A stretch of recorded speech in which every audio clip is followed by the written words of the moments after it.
핫쌤입니다. 이번에는 오류에 대해서 설명하고 어떤 문제가 어떻게 출제되는지 살펴보겠습니다. 오늘입니다. NCS를 검색했더니 이것이 눈에 걸렸습니다.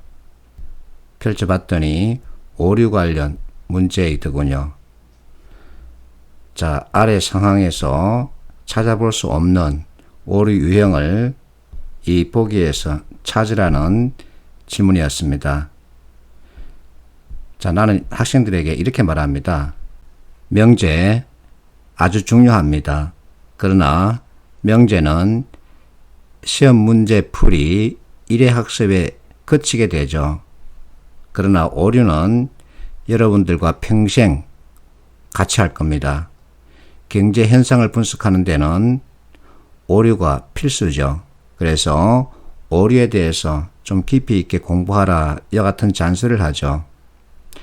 자, 오류 관련 유형입니다. 인과의 오류, 구성의 오류, 근거 없는 허수아비, 공개의 오류, 무지의 오류, 결합, 분할, 일반화의 오류, 복합 질문의 오류, 3단 논법의 오류 이와 같은 것이 있는데 이 유형들 가운데 가장 중요한 것은 구성의 오류입니다. 구성의 오류가 경제 현상 분석하는 데 아주 많이 동원되죠. 그리고 실제 NCS 문제 이렇게 출제되고 있습니다. 그래서 오류 유형에 대한 이해가 꼭 필요하죠. 먼저 가장 기본적인 문제부터 풀어보겠습니다. 매경 테스트는 여러분들이 알고 있죠. 거기 출제된 문제인데 자, 질문을 보면 다음 보기 사례와 비슷한 경제적 현상은 어느 것인가? 영화관에서 한 사람이 잘 안 보인다고 허리를 고추 세우면 뒷사람들은 연쇄적으로 엉덩이를 들고 봐야 한다. 이게 바로 구성의 오류죠. 그래서 구성의 오류 관련 대표 사례 케인즈의 저축의 역설을 들 수 있습니다. 자, 소득이 있는데 소득은 지출 플러스 저축으로 설명할 수 있죠. 지출은 다시 소비지출과 비소비지출로 나눌 수 있습니다. 자, 소득은 일정한데 저축을 늘리면 뭐가 나빠지느냐? 지출 가운데 비소비지출 이것은 거의 일정하게 고정되어 있습니다. 그래서 소비지출이 줄어들 수밖에 없죠. 그래서 케인즈가 말하길 저축이 결코 좋은 것만은 아니다. 개인에게 좋은 저축 늘려가면 국가 경기 전체로 봤을 때 소비가 침체하기 때문에 경기는 나빠진다 이렇게 설명했죠. 그래서 구성의 오류를 여기서 다시 짚을 수 있습니다. 자, 그러면 답은 무엇일까요? 방금 설명했죠. 저축의 역설에 대한 이해입니다.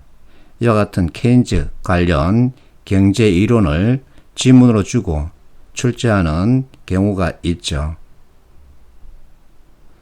자, 두 번째, 구성의 오류 반대입니다. 꿀벌이 여기저기 꿀을 찾기 위해서 날아다니면 다른 꽃에 영향을 줘서 열매를 맺게 만들죠. 그러면 답은 3번이죠. 전기를 덜 먹는 조명을 바꾸면 그만큼 밝아지고 또 전기도 적게 먹게 되죠. 그래서 서로 윈윈하는 관계를 가지고 있습니다. 자, 1번 설날 자가용을 이용하면 나는 편하지만 그만큼 도로는 막히죠. 2번 농부들이 신기술을 활용하면 많이 수확할 수 있지만 농산물 가격이 폭락하죠. 자, 근로자 임금을 낮추면 기업 자체로서는 비용을 줄이기 때문에 좋지만 근로자 소득이 감소하죠. 소득이 감소하면 소비를 줄일 수밖에 없습니다. 소비 자체는 생산이죠. 그래서 생산 역시 감소하죠. 생산이 감소하면 그만큼 근로자들 고용 관련해서 축소 현상으로 나타납니다. 결국은 소득이 감소하죠. 이와 같은 악순환 관계를 만들 수밖에 없습니다. 자, 세 번째 문제. 모래알 하나는 가볍죠. 근데 한 트럭의 모래도 가볍다라고 하면 그 자체 판단이 잘못된 거죠. 그래서 이것을 결합의 오류라고 그럽니다. 모래 하나 자체는 가벼운데 이렇게 많이 쌓으면 이 전체 덩어리는 무겁죠. 그래서 결합의 오류에 해당되는 게 1번이죠. 박찬호 선수, 박세리 선수가 결혼하면 최고의 운동선수가 탄생할 것이다. 최고의 운동선수가 태어난다고 말할 수는 없죠. 자, 다음 문제. 남자들은 여자들이 무슨 말만 하면 무조건 반대부터 한다. 남자인 당신이 지금 여자인 나에게 반대하는 것 자체가 그러한 사실을 입증하는 것이다. 이것은 무작정 공격하는 거죠. 그래서 근거 없는 허수아비, 공격의 오류 이렇게 말할 수 있습니다. 그래서 답은 1번이죠. 그런 나쁜 사람이다. 왜? 그를 착한 사람이라고 보는 사람은 아무도 없기 때문이다. 근거가 없죠. 그래서 일방적으로 공격하는 경우에 해당됩니다. 자, 다음 문제. 1000만 명이 본 영화라면 와 얼마나 재밌게 라는 생각이 들기도 하죠. 그럼 1000만 명이 쓰는 카드라면 얼마나 좋은 카드 이게 하는 생각이 안 드세요. 그러면서 카드 관련 카피를 만듭니다. 1000만원의 카드, 무슨 카드? 이것은 일반화의 오류죠. 그래서 길순이 인과관계 분명하다 그러면 안 되죠.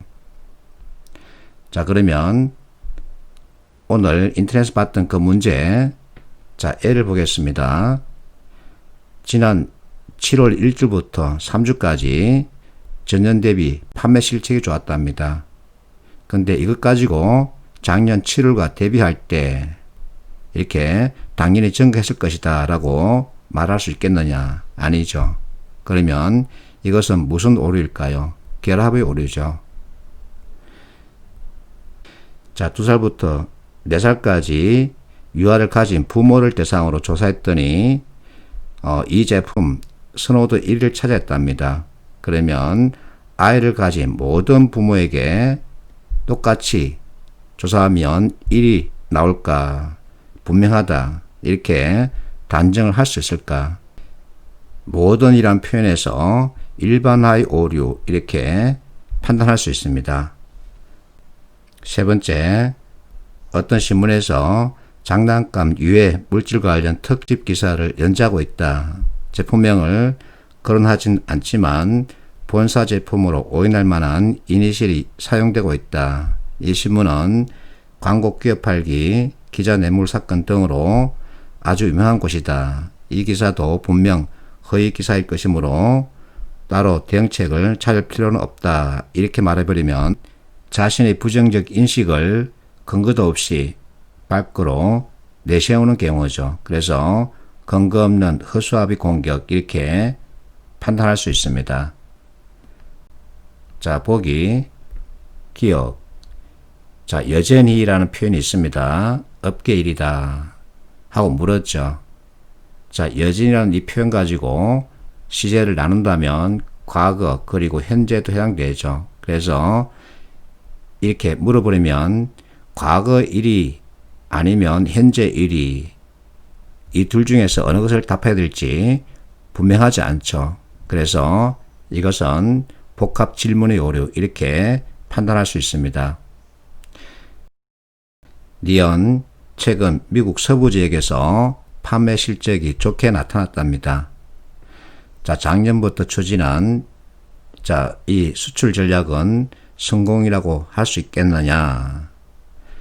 최근 어느 특정 지역에서 판매 실적이 좋다고 작년부터 추진한 미국 전체 지역 대상 전략이 성공이라고 말할 수 있겠느냐? 아니죠. 그래서 결합의 오류죠. 이것을 보겠습니다. 어떤 장난감 원료 중 하나인 이것은 유해성에 대해서 여러 의견이 존재하고 아직 연구가 진행 중이랍니다. 그래서 그 결과는 나오지 않은 거죠. 자, 연구 중이랍니다. 그래서 아직까지 이것이 유해한지 아닌지는 판단할 수 없는 거죠. 근데 이 친구는 유해 물질이 아니다라고 단정하고 있죠. 그래서 무지의 오류에 해당됩니다. 그러면 답은 3번이죠. 자, 보기에서 결합의 오류는 있었죠. 그래서 답은 3번이죠. 이처럼 이론에서 비롯된 개념에 대한 이해가 필요한 거죠. 여러분들은 20년간 학교에서 지식을 공부했습니다. 그 이론에서 비롯된 개념을 익혀주면 그만큼 산업 현장을 보는 눈이 생기는 거죠. 그래서 NCS 문제 풀이에 필요한 기초 개념을 이 책에 담아놨습니다. 이 책 2장까지 먼저 보고 산업 현장을 보면 개념에 따른 이해이고 개념에 따른 판단이기 때문에 문제 풀이 많이 할 수 있고 정답률도 높일 수 있죠.